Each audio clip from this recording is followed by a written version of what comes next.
We are back today. We're talking about how to record better audio for your videos and from your live shows. In this video, I am going to recommend two awesome bits of gear, which is the Zoom H4n Pro and the Rode Video Mic, or Video Mic Me. There's a couple of different options. However, you do not need to purchase these to do all of what I'm going to talk about in this video. There's a couple of things that you'll find this especially handy. This, you'll notice as well if you follow Paul Davids, this is what he used for that sweet little video out in the desert in the Netherlands recently.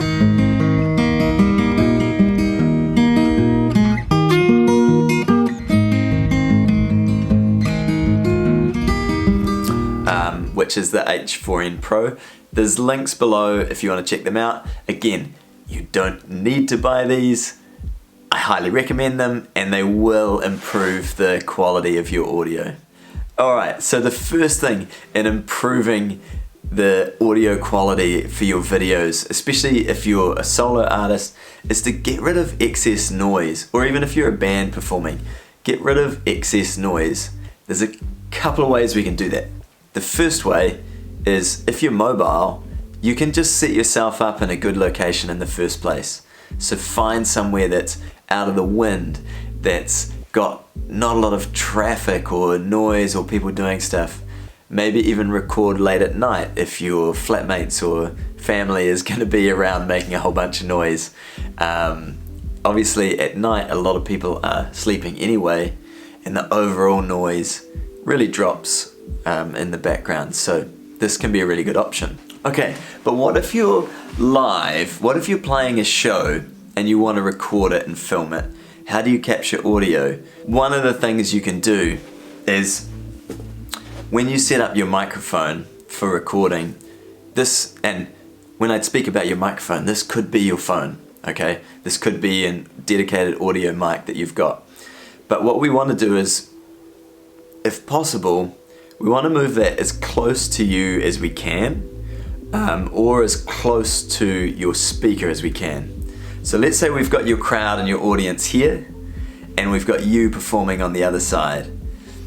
If I just put it in the middle, we're going to get a mix of both, and realistically the audience is going to outweigh, for a lot of performances, your audio, your sound.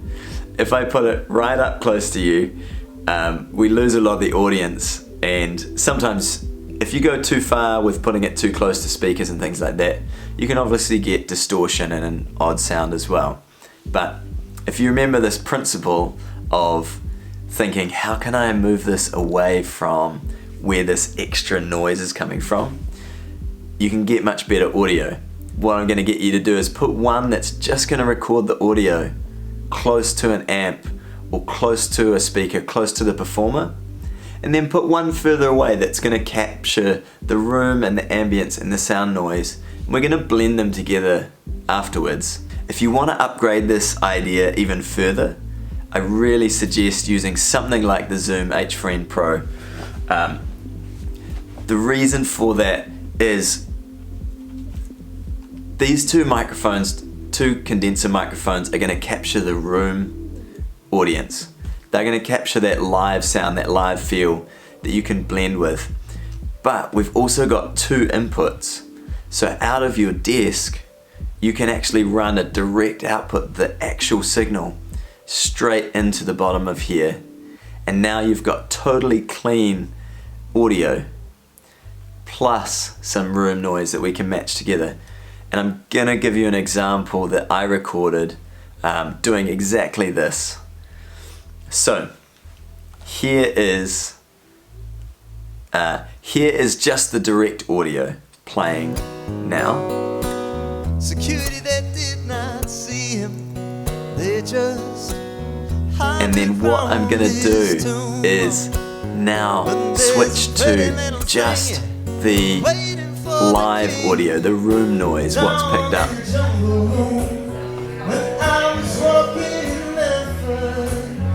And now I'm going to give you the final mix, the final blend of what I ended up using for this track. Walking in Memphis,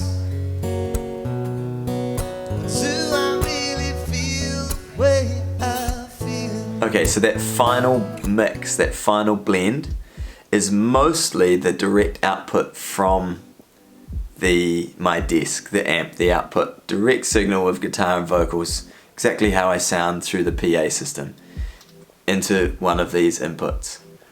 There's a little bit of the blend of this live mics in the room that then put you back in the room. It makes us feel like we're actually in that space without just being the sounds of the room. So I hope this makes sense, this idea of capturing one piece of audio that's awesome, that's just as clean a signal as we can get, and then a second piece of audio that's the room noise, and then blending them together. The other thing you can do, if you only have one camera, let's say you have one camera and you're gonna try and get the best audio, we've moved this away from the crowd as much as possible, we've gotten reasonably close to the performer to film, or to their amp for the audio while still filming them. And then the last thing you can do if you want to, just to help that little bit more, is you can basically build a little barricade around the back of this audio. So if my performer's here and I'm filming them and the crowd is behind me back here, I can put my body here, and that will block some of the sound going directly to this microphone. Or get creative. You can use a pile of books. You could use guitar stands, gear, whatever you can find that's handy.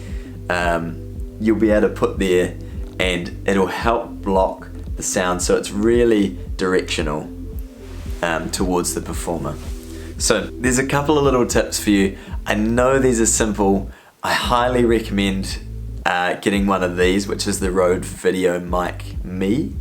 And if you want to spend a little bit more, definitely look at the Zoom recorders. They're super handy, and as I say, a bunch of us use them because the audio quality, especially when you're mobile or you're out and about, is so good. So I hope this has been useful. I hope some of these concepts have been useful.